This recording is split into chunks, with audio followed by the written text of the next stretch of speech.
ನಮಸ್ಕಾರ ಸ್ನೇಹಿತರೆ, ನೀವು ಈ ವಿಡಿಯೋನ ನೋಡ್ತಾ ಇದ್ದೀರಾ ಅಂದ್ರೆ ಅದಕ್ಕೆ ಒಂದು ಕಾರಣ ಇದೆ. ನಿಮ್ಮ ದೇಹ ನಿಮ್ಮೊಂದಿಗೆ ಏನನ್ನೋ ಹೇಳಲು ಪ್ರಯತ್ನಿಸುತ್ತಿದೆ, ಆದರೆ ನೀವು ಕೇಳುತ್ತಿಲ್ಲ. ಯಾವುದೇ ಕೆಲಸ ಮಾಡೋಕ್ಕೂ ಮನಸ್ಸು ಒಪ್ಪುತ್ತಿಲ್ಲ. ಡಾಕ್ಟರ್ ಬಳಿ ಹೋದರೆ ಅವರು ಎಲ್ಲಾ ರಿಪೋರ್ಟ್ಗಳು ನಾರ್ಮಲ್ ಎಂದು ಹೇಳುತ್ತಾರೆ, ಆದರೆ ದೇಹದ ಒಳಗೆ ಏನೋ ಸರಿಯಿಲ್ಲ ಎಂಬ ಫೀಲಿಂಗ್ ಮನಸ್ಸಿನಲ್ಲಿ ಇದೆ. ಇದಕ್ಕೆ ಕಾರಣ ಏನು ಗೊತ್ತಾ?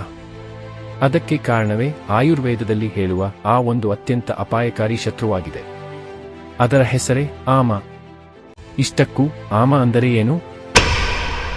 ಆಮ ಹೊರಗಿನಿಂದ ಬರುವುದಲ್ಲ. ಇದು ನಾವು ನಮ್ಮ ದೇಹದಲ್ಲಿ ತಯಾರಿಸಿಕೊಳ್ಳುವುದು. ನಾವು ತಿಂದ ಆಹಾರ ಸರಿಯಾಗಿ ಜೀರ್ಣವಾಗದಿದ್ದರೆ ಅದು ಜೆಲ್ ರೀತಿಯಾಗಿ ಮಾರ್ಪಡುತ್ತದೆ. ಅದನ್ನೇ ಆಯುರ್ವೇದದಲ್ಲಿ ಆಮ ಎನ್ನುತ್ತಾರೆ. ನಮ್ಮ ದೇಹವನ್ನು ಒಂದು ಅಡುಗೆ ಮನೆ ಎಂದು ಕಲ್ಪಿಸಿಕೊಳ್ಳಿ. ಅದರಲ್ಲಿ ಒಲೆ ಇದೆ. ಆ ಒಲೆ ಚೆನ್ನಾಗಿ ಉರಿದರೆ ಯಾವ ಆಹಾರ ಹಾಕಿದರೂ ಸಹ ಅದು ಚೆನ್ನಾಗಿ ಬೇಯುತ್ತದೆ. ಆದರೆ ಅದೇ ಬೆಂಕಿ ದುರ್ಬಲವಾಗಿದ್ರೆ ಆಹಾರ ಅರ್ಧ ಬೇಯುತ್ತದೆ.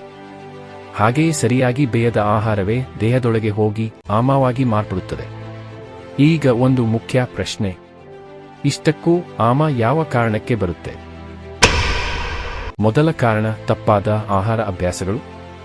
ಸಮಯ ಇಲ್ಲದೆ ತಿನ್ನುವುದು, ಹಸಿವು ಇಲ್ಲದಿದ್ದರೂ ತಿನ್ನುವುದು, ರಾತ್ರಿ ತುಂಬಾ ತಡವಾಗಿ ಊಟ ಮಾಡುವುದು, ಪ್ರತಿದಿನ ಫ್ರಿಜ್ ನಲ್ಲಿರುವ ಪದಾರ್ಥಗಳನ್ನು ತಿನ್ನುವುದು, ಇವೆಲ್ಲವೂ ಇದಕ್ಕೆ ಕಾರಣ. ಎರಡನೇ ಕಾರಣ ಬಂದು ಹಾಲು ಹಣ್ಣು ಒಟ್ಟಿಗೆ ತಿನ್ನುವುದು, ಮೀನು ತಿಂದ ನಂತರ ಹಾಲು ಕುಡಿಯುವುದು, ರಾತ್ರಿ ಹೊತ್ತು ಮೊಸರು ತಿನ್ನುವುದು. ಇವೆಲ್ಲವೂ ಆಧುನಿಕ ಜೀವನದಲ್ಲಿ ತುಂಬಾ ಕಾಮನ್ ಆಗಿವೆ. ಆದರೆ ಆಯುರ್ವೇದ ಪ್ರಕಾರ ಇವು ನೇರವಾಗಿ ಆಮವನ್ನು ಉಂಟುಮಾಡುತ್ತವೆ. ಹೊರಗೆ ಏನೂ ಕಾಣುವುದಿಲ್ಲ, ಆದರೆ ದೇಹದೊಳಗೆ ನಿಧಾನವಾಗಿ ವಿಷ ತಯಾರಾಗುತ್ತದೆ. ಮೂರನೇ ಕಾರಣ ಬಂದು ಮನಸ್ಸು. ಇದು ತುಂಬಾ ಮುಖ್ಯವಾದ ವಿಷಯ. ನೀವು ಯಾವಾಗಲಾದರೂ ಗಮನಿಸಿದ್ದೀರಾ? ಟೆನ್ಷನ್ ಇರುವಾಗ ಹಸಿವು ಇರೋದಿಲ್ಲ, ಅಥವಾ ಆ ಸಮಯದಲ್ಲಿ ತಿಂದರೂ ಜೀರ್ಣವಾಗುವುದಿಲ್ಲ. ಕೋಪ, ಭಯ, ಆತಂಕ ಇವೆಲ್ಲವೂ ನೇರವಾಗಿ ಜೀರ್ಣಶಕ್ತಿಯನ್ನು ನಿಲ್ಲಿಸುತ್ತವೆ. ಮನಸ್ಸು ಅಶಾಂತಿಯಾಗಿದ್ದರೆ ಹೊಟ್ಟೆಯೂ ಅಶಾಂತಿಯಾಗಿರುತ್ತದೆ. ಅದಕ್ಕೆ ದೊಡ್ಡವರು ಹೇಳೋದು ಮೊದಲು ಮನಸ್ಸು ಕೆಡುತ್ತದೆ, ನಂತರವೇ ದೇಹ ಕೆಡುತ್ತದೆ ಎಂದು. ಇನ್ನು ಈಗ ಆಮ ದೇಹದಲ್ಲಿ ಹೇಗೆ ಹೆಚ್ಚಾಗುತ್ತದೆ ಎಂಬುದನ್ನು ಅರ್ಥಮಾಡಿಕೊಳ್ಳೋಣ ಬನ್ನಿ.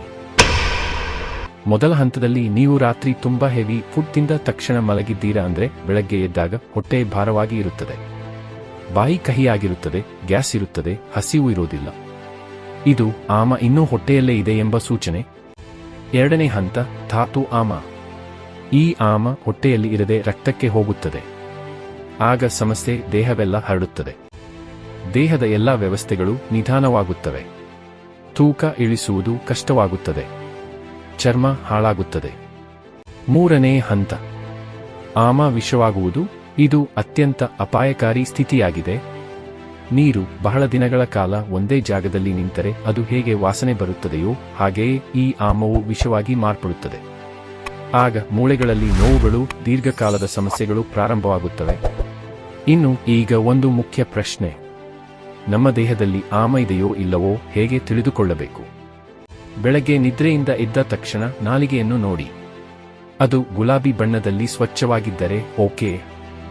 ಒಂದು ವೇಳೆ ಬಿಳಿ ಅಥವಾ ಹಳದಿ ಪದರ ಇದ್ದರೆ ಅದು ನಿಮ್ಮ ಹೊಟ್ಟೆಯಲ್ಲಿ ಆಮ ಇದೆ ಎಂಬ ಸ್ಪಷ್ಟ ಸೂಚನೆ ಅದು ನೀಡುತ್ತದೆ.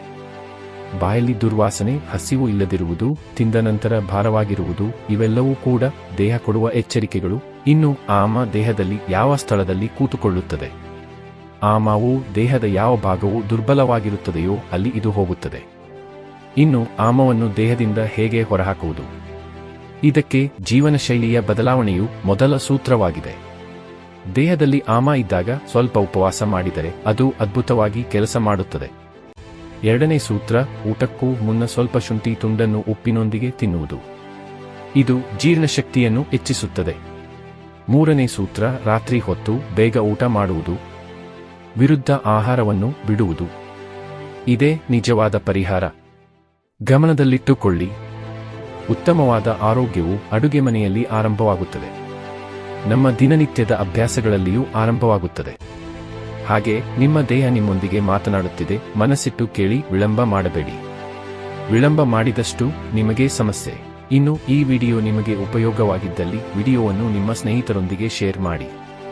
ಏಕೆಂದರೆ ಇದು ಒಬ್ಬರ ಜೀವನ ಮಾತ್ರವಲ್ಲ, ಅನೇಕ ಜನರ ಜೀವನಗಳನ್ನು ಬದಲಾಯಿಸಬಹುದಾದ ಮಾಹಿತಿಯಾಗಿದೆ.